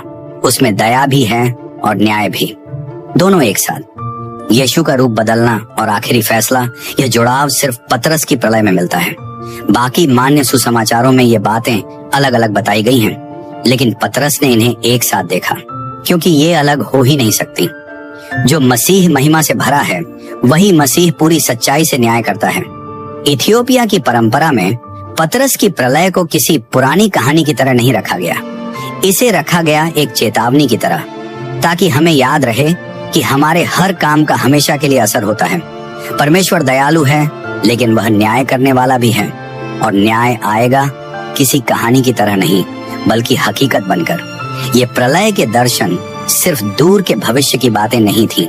अगले ग्रंथ बताते हैं कि हम आज उन्हीं दिनों में जी रहे हैं जिनकी बात भविष्यवक्ताओं ने की थी। इथियोपिया को चुना गया इन सच्चाइयों को संभाल कर रखने के लिए, ठीक तब तक जब इंसान को इनकी सबसे ज्यादा जरूरत पड़े, और वह समय अब है। दानियेल की किताब में एक भविष्यवाणी है जिसे ज्यादातर मसीही जानते हैं। दानियेल 12:4 कहता है, दानियेल, इन बातों को बंद करके रखो और इस पुस्तक को अंत के समय तक मुहर लगा कर रखो। लोग इधर उधर जाएंगे और ज्ञान बढ़ता जाएगा। अंत के समय के 2 निशान: लोगों का हर जगह जाना, पूरी दुनिया में सफर, ज्ञान का तेजी से बढ़ना, जानकारी का विस्फोट। इंसान के इतिहास में ऐसा समय कब आया जब ये दोनों बातें एक साथ हुई हों? सिर्फ आज, सिर्फ पिछले 100 से 150 सालों में। इथियोपिया की परंपरा में सुरक्षित ग्रंथ बताते हैं कि अंत के समय का एक और निशान है जिसे बहुत कम लोग जानते हैं। ज्ञान पर लगी मुहर टूट जाएगी। इसका क्या मतलब है? इसका मतलब यह था कि जो किताबें छुपा दी गई थीं, जो लिखे हुए सच दबा दिए गए थे, जो बातें लोगों से छुपाई गई थीं, अंत से ठीक पहले वे सब एक एक करके सामने आने लगेंगी। और यही आज हो रहा है। 1945 में मिस्र में नाग हम्मादी के ग्रंथ मिले, 52 ग्नोस्टिक किताबें जो 1600 साल से दबी हुई थी। 1947 में कुमरान में डेड सी स्क्रॉल्स मिले, अब तक के सबसे पुराने बाइबल ग्रंथ, जिनमें हनोक की किताब के हिस्से भी थे। 1975 में मिस्र के रेगिस्तान से कोडेक्स टचाकोस सामने आया, जिसमें यहूदा का सुसमाचार था, जिसने उसकी भूमिका को पूरी तरह अलग तरह से दिखाया। 1979 में मिस्र के डिशना में कॉप्टिक ग्रंथों की पूरी लाइब्रेरी मिली। 2008 में डेड सी स्क्रॉल्स को इंटरनेट पर सबके लिए खोल दिया गया। 2011 में ग्नोस्टिक ग्रंथों के पूरे अनुवाद लोगों के सामने आ गए। 2020 में इथियोपिया के बहुत पुराने ग्रंथों को डिजिटल किया गया ताकि पूरी दुनिया उन्हें देख सके। ये सारी खोजें सिर्फ पिछले 80 सालों में हुई हैं। क्या यह सिर्फ इत्तेफाक है? इथियोपिया की पुरानी भविष्यवाणियों के अनुसार नहीं। ज्ञान को सदियों तक बंद रखा गया था क्योंकि इंसान तैयार नहीं था, लेकिन अब अंत के इन दिनों में वह बंद दरवाजा खोला जा रहा है। मत्ती 24:14 में लिखा है, राज्य का यह सुसमाचार पूरी दुनिया में सब लोगों तक पहुंचाया जाएगा और तब अंत आएगा। इंसान के इतिहास में पहली बार आज यह मुमकिन है कि सुसमाचार एक ही समय में पूरी दुनिया तक पहुंच सके। Internet, social media, instant translation, पुराने ग्रंथों तक पूरी दुनिया की पहुंच, आज यह सब हमारे सामने है। लेकिन अभी ही क्यों? क्योंकि भविष्यवाणी कहती है अंत पास है, लेकिन वह अंत हॉलीवुड जैसा नहीं है, कोई एक बड़ी तबाही नहीं, बल्कि पूरी दुनिया में एक आत्मिक जागना, एक ऐसा समय जब सच सबके सामने आएगा, झूठ उजागर होंगे, छुपी हुई बातें सामने आएगी, कंट्रोल करने वाले सिस्टम टूटने लगेंगे और इंसान अपनी असली ईश्वरीय पहचान को समझने लगेगा। यह कोई न्यू एज की कल्पना नहीं है, यह बाइबल की भविष्यवाणी है। यशायाह 60:1-2 में लिखा है, उठो चमको क्योंकि तुम्हारी रोशनी आ गई है, प्रभु की महिमा तुम पर चमकने लगी है। देखो, धरती पर अंधकार छा जाएगा और लोगों पर घना अंधेरा होगा, लेकिन प्रभु तुम पर उदय होगा और उसकी महिमा तुम पर दिखाई देगी। धरती पर अंधेरा है, लेकिन जो लोग जाग रहे हैं उनके लिए रोशनी है। इथियोपिया की परंपरा के अनुसार हम आज ठीक उसी समय में जी रहे हैं, एक ऐसा समय जब धर्म में हुई गड़बड़ी सबके सामने आ रही है। पुरानी किताबें अब सामने आ रही हैं, लोग संस्थाओं से बाहर आत्मिक सच ढूंढ रहे हैं, जो ज्ञान छुपा था वह अब सबके लिए खुल रहा है। दुनिया भर में सच को ढूंढने वाले लोग एक दूसरे से जुड़ रहे हैं। ये सब पहले ही बताया गया था और यह आज हो रहा है। योएल 2:28-29 में लिखा है, इसके बाद ऐसा होगा कि मैं अपनी आत्मा सब लोगों पर डालूंगा, तुम्हारे बेटे और बेटियां भविष्यवाणी करेंगे, तुम्हारे बुजुर्ग सपने देखेंगे और तुम्हारे जवान दर्शन देखेंगे। हाँ, उन दिनों में मैं अपने सेवकों पर भी, चाहे पुरुष हों या स्त्रियां, अपनी आत्मा डालूंगा। ये आत्मा का बहाव है, किसी एक समूह तक सीमित नहीं, किसी सिस्टम के कंट्रोल में नहीं, सब लोगों के लिए। बेटे और बेटियां भविष्यवाणी करते हुए, जवान लोग दर्शन देखते हुए, बुजुर्ग लोग सपने पाते हुए। यही आज पूरी दुनिया में हो रहा है। साधारण लोग गहरे आत्मिक अनुभव कर रहे हैं, बिना किसी संस्था के, बिना किसी धार्मिक इजाजत के। परमेश्वर अब सीधे काम कर रहा है, और यही बात पुरानी धार्मिक संस्थाओं को डरा रही है, क्योंकि वे इसे कंट्रोल नहीं कर सकती, इसे दबा नहीं सकती, इसे रोक नहीं सकती। 2018 में दिए गए एक इंटरव्यू में इथियोपिया के एक साधु अब्बा पौलुस ने कहा था, हम महान जागृति के दौर में हैं। भविष्यवाणी की मुहरें अब टूट रही हैं। जो बातें पीढ़ियों से छुपी थीं, वे अब सच्चे दिलों के सामने खुल रही हैं। यह राजा की वापसी की तैयारी है। तैयारी। हम अभी अंत में नहीं हैं, हम अंत की तैयारी में हैं। एक ऐसा समय जब चुने हुए लोग जगाए जा रहे हैं, जब सच्चाइयां फिर से सामने लाई जा रही हैं, जब धोखे सबको दिखने लगे हैं और इंसानियत दो हिस्सों में बंट रही है। एक तरफ वे लोग जो सामने आई सच्चाई को अपनाते हैं, और दूसरी तरफ वे जो संस्थाओं के झूठ से अब भी चिपके हुए हैं। ये बंटवारा कोई नई बात नहीं है, ये हमेशा से रहा है, लेकिन अब ये पूरी दुनिया में फैल चुका है। अब ये साफ दिख रहा है, अब इसे रोका नहीं जा सकता। ये कोई इत्तेफाक नहीं है कि आप ये वीडियो देख रहे हैं, और यह भी कोई इत्तेफाक नहीं है कि ये बातें आपके दिल को छू रही हैं। भविष्यवाणियां बताती हैं कि ठीक हमारे समय में एक बड़ी जागृति आएगी, और आप उस जागृति का हिस्सा हैं। अब यहाँ से हम एक आखिरी सवाल पर आते हैं, एक ऐसा सवाल जो परमेश्वर की योजना को समझने का नजरिया बदल देता है। इथियोपिया ही क्यों? एक अफ्रीकी देश को पूरी सच्चाई संभालने के लिए क्यों चुना गया? रोम इसे जीत क्यों नहीं पाया? इसके ग्रंथ 1700 साल तक सुरक्षित कैसे रहे? इसका जवाब एक ऐसी भविष्यवाणी में है जिसे बहुत कम लोग जानते हैं। इथियोपिया के बारे में एक भविष्यवाणी जो आज हमारी आंखों के सामने पूरी हो रही है। भजन संहिता में एक वचन है जिसे ज्यादातर मसीही देख ही नहीं पाते, लेकिन इथियोपिया के लोग उसे दिल से जानते हैं। एक ऐसा वचन जो बताता है कि परमेश्वर ने इथियोपिया को क्यों चुना। भजन संहिता 68:31, मिस्र से दूत आएंगे, कूश परमेश्वर के सामने झुक जाएगा, कूश परमेश्वर के सामने झुकेगा। ये कोई साधारण बात नहीं है, यह एक भविष्यवाणी है। एक भविष्यवाणी जो इथियोपिया यानी कूश की खास जगह के बारे में है, जो उसे परमेश्वर की योजना में मिली है। सदियों से चली आ रही परंपराओं के अनुसार इथियोपिया यूं ही नहीं चुना गया, इसे एक मकसद के साथ जानबूझकर चुना गया था। इथियोपिया को चुना गया वाचा के संदूक की रखवाली के लिए, पूरी सच्ची किताबों को बचाकर रखने के लिए, एक ऐसा देश बनने के लिए जिसे कोई भी पूरी तरह जीत न सके, एक ऐसी जगह बनने के लिए जहां सच्चाई हर जुल्म के बाद भी जिंदा रहे। लेकिन इथियोपिया ही क्यों? पहला कारण उसकी जगह। इथियोपिया ऊंचे ऊंचे पहाड़ों से घिरा हुआ है। इथियोपिया के पहाड़ बहुत ऊंचे हैं, 4500 मीटर से भी ज्यादा।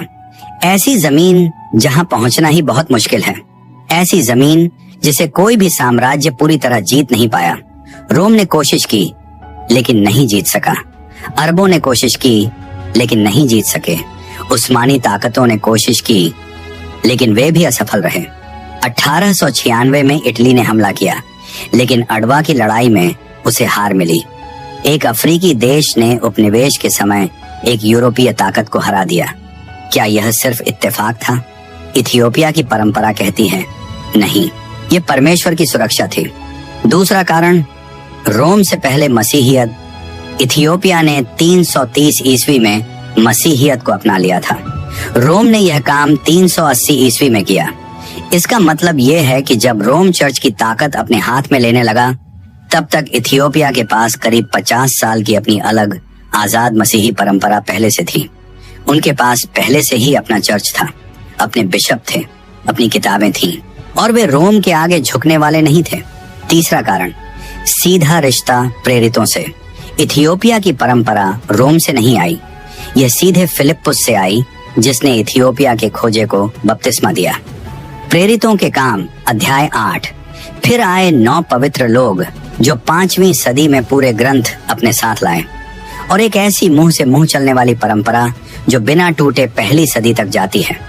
इथियोपिया को मसीही बनने के लिए कभी भी रोम की अनुमति नहीं चाहिए थी, क्योंकि उसकी मसीहियत रोम से भी पुरानी थी। चौथा कारण, दाऊद के वंश की रक्षा। केब्रा नागस्त के अनुसार यहूदा के नाश के साथ दाऊद का वंश खत्म नहीं हुआ, वह इथियोपिया में मेनेलिक पहले के जरिए आगे बढ़ता रहा।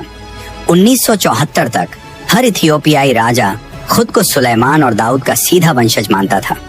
एक मसीही वंश जो अफ्रीका में सुरक्षित रहा, यूरोप में नहीं, मध्य पूर्व में नहीं, इथियोपिया में। पांचवा कारण, पूरी बाइबल।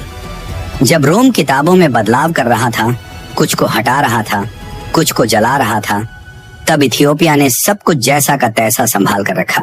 पूरी 81 किताबें, बिना काट छांट के, बिना बदलाव के, बिना किसी राजनीति के। तो फिर क्यों? क्योंकि परमेश्वर जानता था कि हमें पूरी सच्चाई की जरूरत पड़ेगी। ना बदली हुई सच्चाई, ना कंट्रोल की हुई सच्चाई, बल्कि पूरी सच्चाई।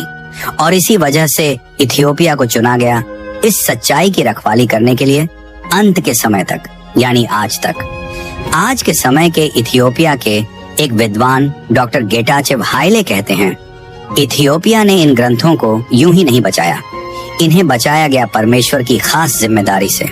उनके शब्दों में, हम शुरुआती विश्वास के रक्षक हैं जिसे यूरोप की राजनीति ने कभी बिगाड़ा नहीं। रक्षक, यही सबसे जरूरी बात है। इथियोपिया ने इन ग्रंथों को लिखा नहीं, उसने इन्हें संभाल कर रखा, इन्हें बचाया, आने वाली पीढ़ियों के लिए सुरक्षित रखा, आपके लिए, ठीक इस समय के लिए।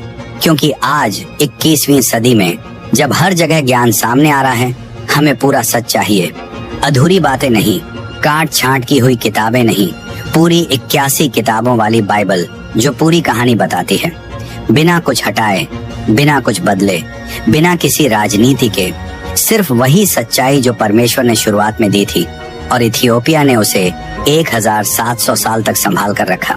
उस पल का इंतजार था जब इंसान इतना समझदार हो जाए कि वह इस सच्चाई को समझ सके, और वह पल अब आ गया है। आपकी आत्मा इन बातों को पहचान रही है, क्योंकि ये वही असली सिखावन है जो ठीक इसी समय के लिए संभाल कर रखी गई थी।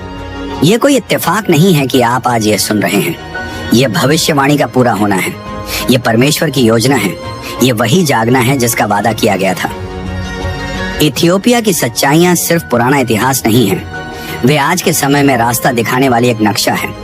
क्योंकि अगर इथियोपिया ने 1700 साल तक पूरी सच्चाई को संभाल कर रखा, अगर उसने हर हमले और हर रोक टोक का सामना किया, अगर उसने वे 81 किताबें बचा कर रखी जिन्हें रोम ने हटा दिया था, तो आज हमारे पास सीधा रास्ता है उस सच्चाई तक जो परमेश्वर ने वाकई दिखाई थी, बिना किसी फिल्टर के, बिना किसी बदलाव के, बिना किसी इंसानी सोच के। वह सच्चाई जो अंत के समय तक छुपा कर रखी गई थी, और अब वह समय आ गया है। हम दानियल 12:4 को पूरा होते देख रहे हैं, हम भजन संहिता 68:31 को पूरा होते देख रहे हैं। हम उस जागृति को जी रहे हैं जिसकी बात पहले से कही गई थी। और आप, हाँ, आप जो यहाँ तक देखते सुनते आए हैं, आप उस जागृति का हिस्सा हैं, उन लाखों लोगों में से एक जिन्हें परमेश्वर आज पूरी दुनिया में जगा रहा है, किसी नए धर्म को बनाने के लिए नहीं, बल्कि उस असली विश्वास को वापस लाने के लिए जो शुरुआत में था, वह विश्वास जो सभाओं से पहले था, वह विश्वास जो प्रेरितों ने सिखाया था, वह विश्वास जिसे इथियोपिया ने संभाल कर रखा, और अब वही विश्वास दुनिया के सामने खुल रहा है आप जैसे लोगों के जरिए। ऐसे लोग जो खोजते हैं, जो सवाल पूछते हैं, जो अधूरी बातों से संतुष्ट नहीं होते, जो पूरी कहानी जानना चाहते हैं। और वह पूरी कहानी इथियोपिया की बाइबल की 81 किताबों में है, जहां हनोक की किताब उत्पत्ति 6 को समझाती है, जहां जुबली की किताब परमेश्वर की समय रेखा दिखाती है, जहां केब्रा नागस्त पवित्र वंश की कहानी बताती है, जहां पतरस की प्रलय न्याय को साफ साफ दिखाती है, जहां यीशु की अंदर के राज्य की बातें सुरक्षित रखी गई हैं, जहां स्त्रियों की शक्ति दबाई नहीं गई, जहां पूरी सच्चाई जिंदा रही, क्योंकि परमेश्वर ने इथियोपिया को चुना, रोम को नहीं, यूरोप को नहीं, इथियोपिया को। वह अकेला देश जिसने परमेश्वर की तरफ अपने हाथ बढ़ाए और फिर कभी उन्हें नीचे नहीं किया, तब भी नहीं जब पूरी दुनिया ने उसे झुकाने की कोशिश की। इथियोपिया मजबूती से खड़ा रहा, और इसी वजह से, हाँ, इसी वजह से आज हम सबके पास उस सच्चाई तक पहुंच है जिसने इन कुछ मिनटों में आपके दिल को छू लिया, आपके सोचने का तरीका बदल दिया। आपका समय देने के लिए धन्यवाद।